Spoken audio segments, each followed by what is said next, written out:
தமிழ்நாடு சட்டப்பேரவை பொதுத் தேர்தல் வாக்குப்பதிவு தொடங்கியது. தமிழ்நாடு முழுவதிலும் சுமார் 5,67,00,000 வாக்காளர்கள் வாக்களிக்க உள்ளனர்.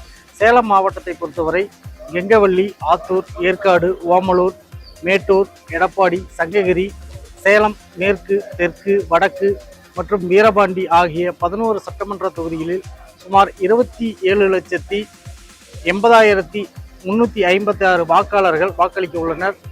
193 வேட்பாளர்கள் இந்த போட்டியில் களங்காண்கின்றனர்.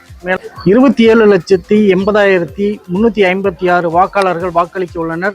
வாக்களிப்பதற்கான இந்த வாக்குச்சாவடி மையங்கள் சுமார் 3,469 வாக்குச்சாவடி மையங்கள் அமைக்கப்பட்டுள்ளது. இந்த வாக்குச்சாவடி மையங்களில் வாக்காளர்களுக்கு தேவையான அடிப்படை வசதிகள் அனைத்தும் செய்து கொடுக்கப்பட்டுள்ளது. மேலும் வாக்காளர்கள் தங்கள் பூத் ஸ்லிப் மற்றும் 12 ஆவணங்கள் கொண்டு வாக்களிக்க ஏற்பாடு செய்யப்பட்டுள்ளது. மேலும் வாக்குச்சாவடி மையங்களில் பலத்த போலீஸ் பாதுகாப்பு போடப்பட்டுள்ளது.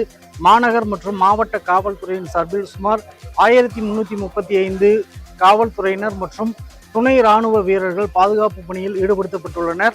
மேலும் மாவட்டம் முழுவதும் உள்ள இந்த வாக்குச்சாவடி மையங்களில் வாக்காளர்களுக்கு தேவையான வசதிகள் செய்து கொடுக்கப்பட்டுள்ளது. குறிப்பாக வாக்குப்பதிவு மையத்திற்குள் செல்போன்களை வைப்பதற்காக தனி இடம் ஒதுக்கப்பட்டுள்ளது. இது தவிர இருப்பதால் வாக்காளர்களுக்கு இந்த நிழற்குடையானது அமைக்கப்பட்டுள்ளது. மேலும் குடிநீர் வசதிகள் மற்றும் வாக்காளர்களுக்கு தேவையான அடிப்படை வசதிகள் அனைத்தும் செய்து கொடுக்கப்பட்டுள்ளது. எஸ்ஐஆர் திருத்த பணிகளுக்கு பிறகு தற்போது இந்த தேர்தலானது நடைபெற இருப்பதால் வாக்கு சதவீதமானது இந்த முறை உயரும் என எதிர்பார்க்கப்படுகிறது. மின் நியூஸ் செய்திகளுக்காக சேலத்திலிருந்து சுதாகர்.